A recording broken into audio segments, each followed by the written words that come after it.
when I upload this podcast, you have to remind me to tick the explicit.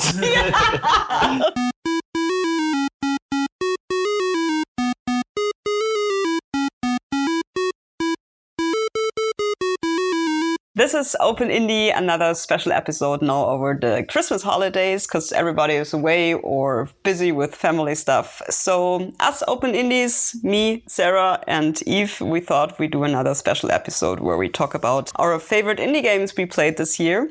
And we also grabbed our best friend Ben, and he's also an indie fanatic, so he's also got a game he wants to describe and explain to you what he played this year in 2021.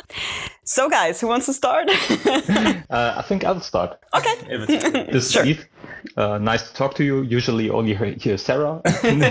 But now, since it's a special occasion, I thought I would also say hello to you guys and thank you for an amazing year. And what we planned to do today is a short mini-sode to just tell you what our favorite indie game of the year was and what we are looking forward to next year. And I'll make the start with my favorite indie game of this year, which I only just discovered recently. And this small indie game is called Pornbarian. I thought you said porn.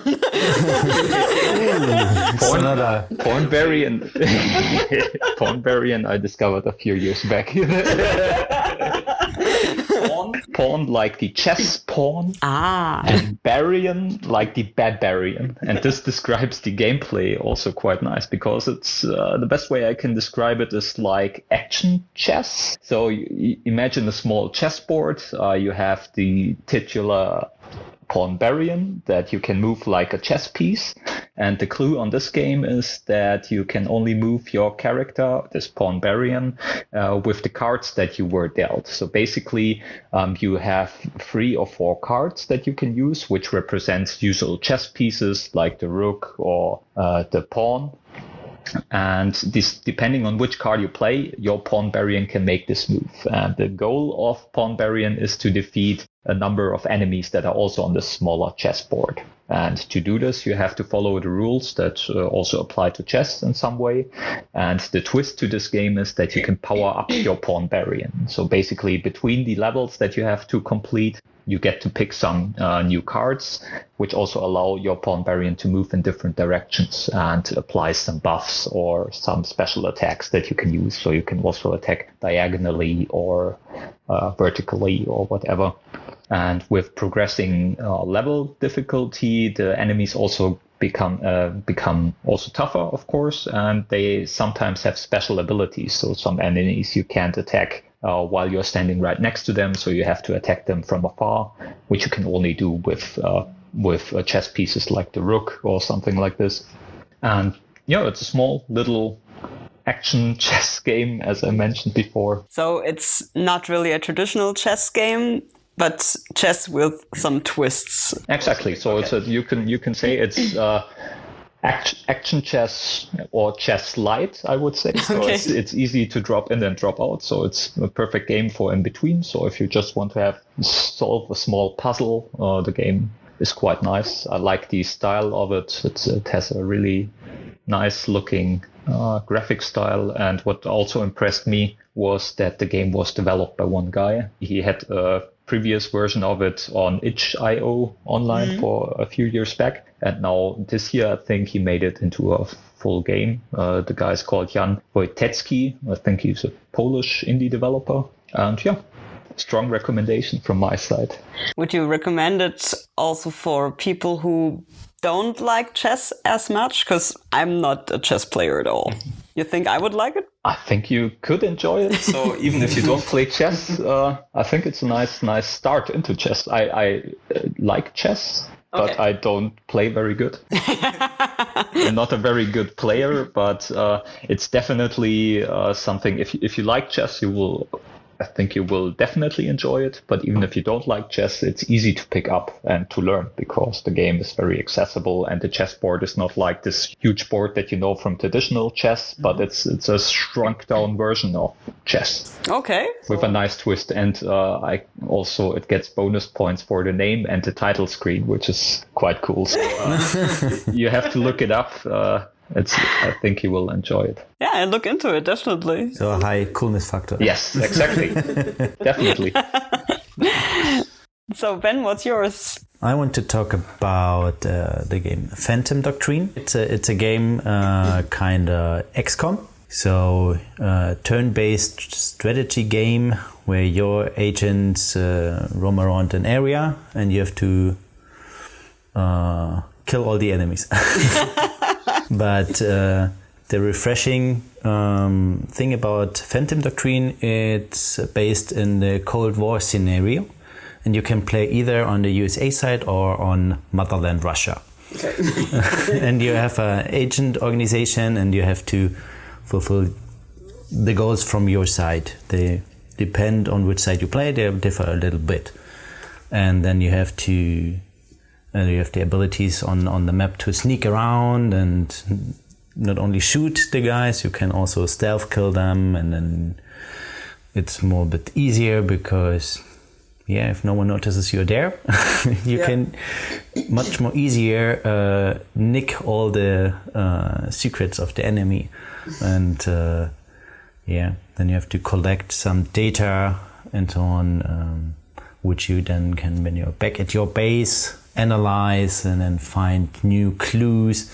And then you have this, like in a detective movie or so, or a police movie, if they have this big board with lots of papers on it and strings between it, and you have to move the string from here to there, they have the same keyword, there's a connection, and so they have quite a few nice ideas, and I like the scenario because I never played such a game in this scenario.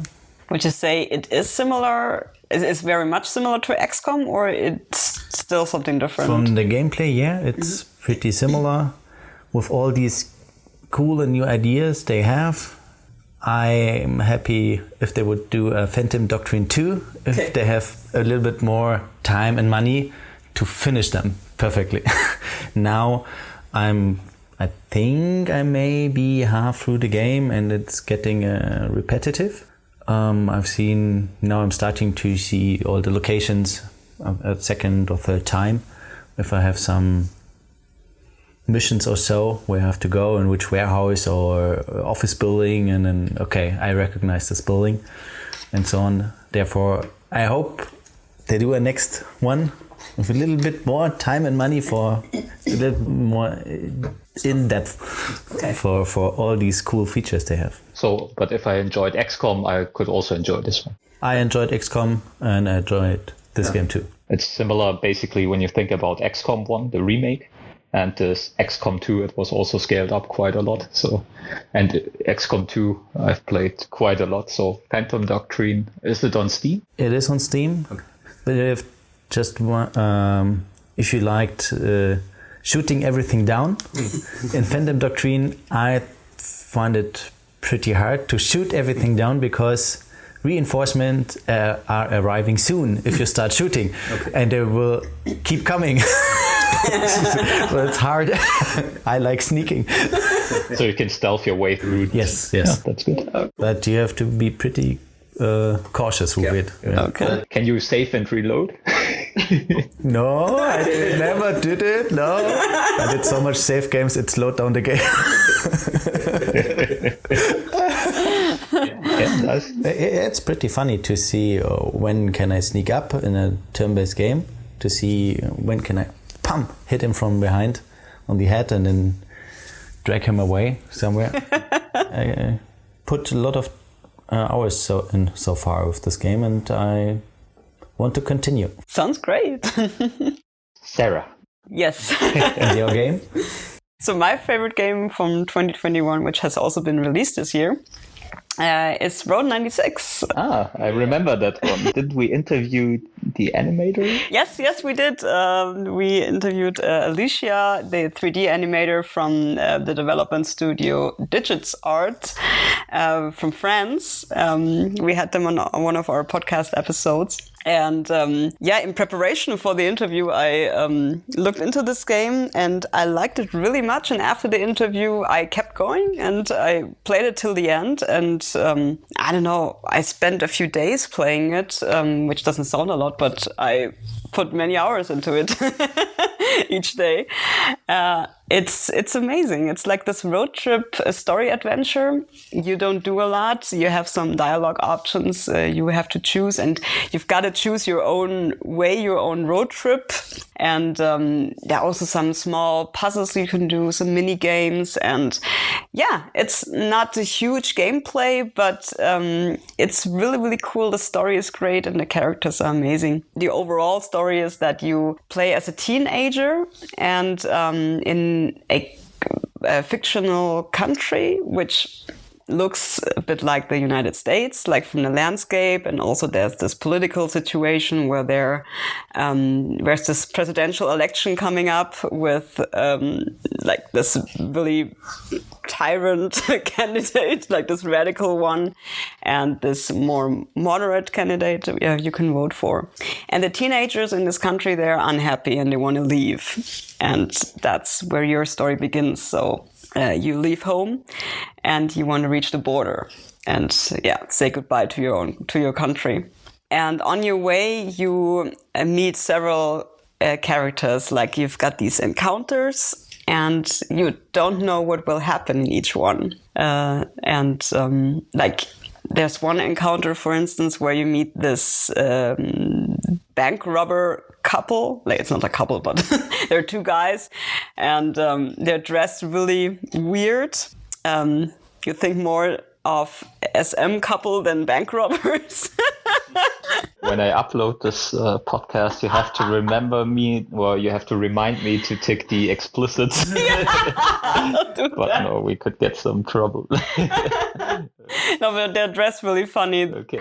Yeah, you are on a motorcycle with them, and there's this, I don't know, I think we're getting chased by someone and you've got to steer the motorcycle, and that's one of the mini games you have to go through. And I think if you fail this mini game, then it's game over. And then kind of the next episode starts of this game, and you start with another teenager who wants to leave the country and reach the border. So that's how it goes. It's like this episodes always leading through the story. And I think I played 11 episodes. I don't know if there's a chance to play more, but that's where the story ended for me. So I think it's great because this game you really feel like you're on a road trip, because it's really an adventure where you never know what will happen next or which characters you will actually meet and what you have to do. And there's so many occasions where you are failing and where it's game over, and you don't know when is there a chance that I can fail, or even if I do something wrong, maybe my story still continues. So yeah, it's great. And the soundtrack is absolutely fascinating. It's like this nice ambient music, not only emotional, but also it depends on which encounters you have, but also this electronic beats or whatever. So it always fits the scenario. And yeah, it's a nice little game. Yeah. So if you like story adventures, that's something you really have to be into. And lots of dialogue options and funny characters, nice artwork, definitely. Like I also told the 3D animator, I told Alicia that the art style is great. It's amazing. So yeah. Not bad.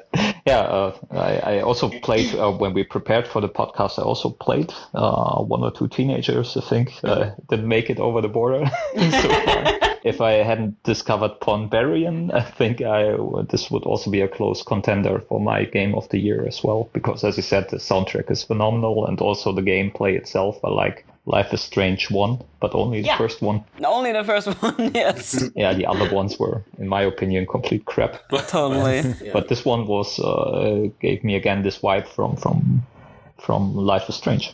So definite recommendation from my side as well. I watched your stream from Road 96. Yeah. 69. And 96. 96? I also, that's something I also have to think about, because in German you say 69, but it's 96 in English. Yeah, you switch the numbers in German. I don't know why. I don't know either. Strange.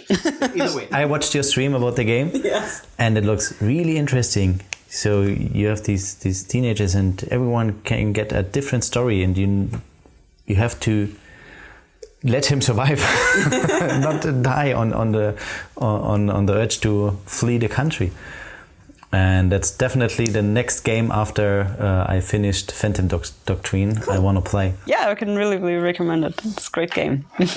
So since the year is coming to an end, 2021, we can make a big check mark. There will be a next one. There will be, I think, if my calculations are correct. We're nearing 2022, and this gives us an opportunity to talk about the games that we are looking forward to.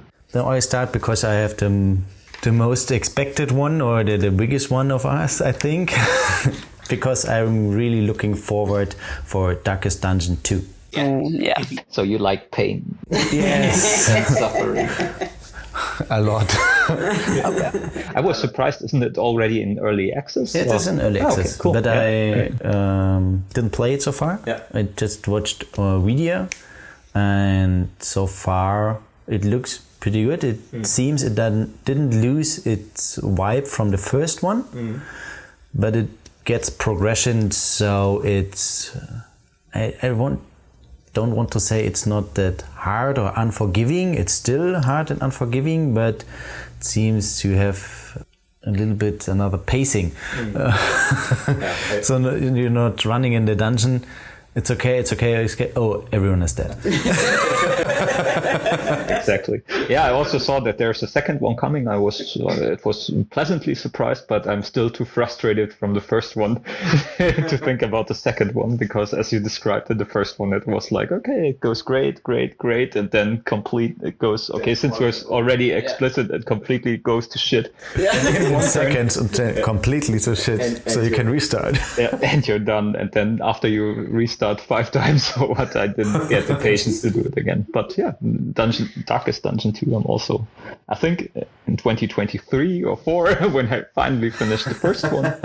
Well, I did some research. Supposedly it's supposed to be released like full version in 2022, but yeah, you never know. I don't think the devs know at this point I'm either. full of hope. Fingers crossed. Yeah, I think they just see how the early access goes. Exactly, and then they decide. which is a good thing. Yeah, definitely, yeah. But for me, it's also, I played Darkest Dungeon 1 for a few hours, and yeah, I had the same experience like you guys, and I thought, no. I never finished the first game. Yeah. I always died early to mid game, but I still had fun with the pain. So yeah, it's a great game. It's oh god, it's just too hard. I had the first one, or I put the first one on the Switch, but I'm still struggling with if it's a good idea to play it on a throwable device. Probably not. We'll see. Maybe I can tell you next year. You need some leash for your hand. Such a rubber band that's coming back to you and hitting in the face. So game pain meets real pain. Yeah, so Darkest Dungeon 2. And Sarah. Should I? No, you start. You. Mine is Stray, if it hopefully comes out in 2022. Like, it's this cat adventure. Yeah, it's another adventure game, but with a cat. I love cats, so this game is probably pretty amazing for me. And it's also the sci-fi setting you have, and I love cats, I love sci-fi, so those two things merged together, perfect. Perfect. Oh, wasn't it supposed to come out this year? Yes, I think so, yeah, and they moved it, but that's okay. If they need more time to finish it, I just hope it will be great then. It's also from my French indie studio, Blue 12 Studios, and I think they also got some cats on their team, so they've got some experts, information firsthand. So they did the programming. And they also had this gameplay trailer which came out just recently. I think it's still a few weeks back, but before you only had this cinematic trailer and you didn't really know, okay, what's the gameplay like? But now it's like typical adventure. I don't think it's an RPG. It doesn't look like it. But yeah, with the cat, you just stray around and go through this sci-fi city. There are no humans, I think. They're just robots, like these, mechs. And I don't know, you can also talk to them. And I think they help you on your way, because as a cat, you want to leave the city for some reason. And you've also got this drone, like this companion who wants to help you, or who's, helping you generally on the way. Also some puzzles you gotta solve. So yeah, it's nice and sweet. And I don't know, I think the setting is really interesting. It's, really fascinates me. So that's something I'm really looking forward to. Yeah, from the trailers, so I can't still tell what kind of gameplay we can expect, but I didn't see the latest gameplay trailers. But I also skipped some parts. I don't want to spoil myself too much. It's the same for me. Yeah, it's like a more jump and run, like you, I don't know, run across some rooftops, and there are also some objects you you push over the edge, like what cats usually do. Or there's also this couch you gotta scratch. So you have to be a pretty normal cat and doing catty things. Just with a drone. And it looks cool. Well, it sounds cool. Yeah, definitely. So 2022, do they have a release date yet? No. It says early 2022, I think. So So summer. Yes. Speaking of summer, my recommendation, or the thing I'm looking forward to in 2022, is called Midnight Fight Express. Yeah. It's on Steam. On the Steam page, it also only says very vaguely summer 2022. And it's a game that I discovered on a trailer on the, don't know, what was it, Games Developer Conference or something like this, where it was introduced. Didn't I send you the trailer? But I saw a trailer from it. It looked really, really cool. So basically, it's an isometric brawler, I would say, with really smooth movement. So basically, you run around, beat up people, and the fighting styles look quite interesting. Is it like karate or something? Or also karate. I think you also can use guns. There are different fighting styles that you can apparently develop, but up to now I only got the trailer, which was nice, and I like isometric stuff. Is it fixed in one area, so like one boxing area, or is it like early the Double Dragon like, and you're running around in an area and beating your way up from one side to a lane to another one, and then at the end there's the end boss? Hard to tell. So on the trailer I couldn't say. So basically you have areas, fixed areas as I could see, and then you beat up a bunch of people, but like trailers are, it was cut really tack. So from the art style it looked interesting. The music was quite interesting, and it reminded me a little bit, just a tiny little bit, of Hotline Miami, favorite game. Your most favorite game of all time. That's and since it reminded me of it, that it was already instantly on my wish list. The name is a little clunky, so I had to look it up again. So what was the trailer I saw? But now it's on the wish list on Steam. Yeah, what is the name again? Midnight Fight Express. Also by a solo developer, maybe that's also worth mentioning. Jacob Swindle? Zwindle? Jacob, tell us your name. Exactly. If you're listening to this, please tell me how to pronounce your name. I think you're a Polish developer, cool guy. I looked it up, but I can't pronounce your name. Okay, Midnight Fight Express, summer 2022. Look it up on Steam if you want to see the trailer, and it's a brawler with smooth combat mechanics. Yeah. That's my pick, or for now, my pick for 2022. We see end of next year if our hopes for next year will fulfill, and there will be the highlights. Yes. Yeah, that's a cool idea. Maybe next year we can, after we played all of our wishes, hopefully when they get released, we can see if our excitement was satisfied. Gerechtfertigt in German. Our excitement was reasonable, or if we got disappointed. Yes, we'll do that. We meet in summertime or whatever, and then we see which games actually also were released by then. Yeah, who knows? Maybe we will also have one or two of those development teams in our podcast episodes next year. That would be amazing. So if you're listening again, just look on our website and contact us if you're interested, talking to us and telling us about your game. Yeah. So, any last words? Well, for now, I would say Merry Christmas and Happy New Year. Yeah, happy holidays to all of you, all Christmases and Kwanzas and whatever is celebrated around the globe. Use the time to get some rest. Now you have a few tips for some games that you can play in the downtime. Still remember when I was young putting on my Super Nintendo and playing over the Christmas holiday was a perfect time, and hope you get a chance to do this with your loved ones also this year. And enjoy the holiday. Yeah. And looking forward to hearing from you soon next year.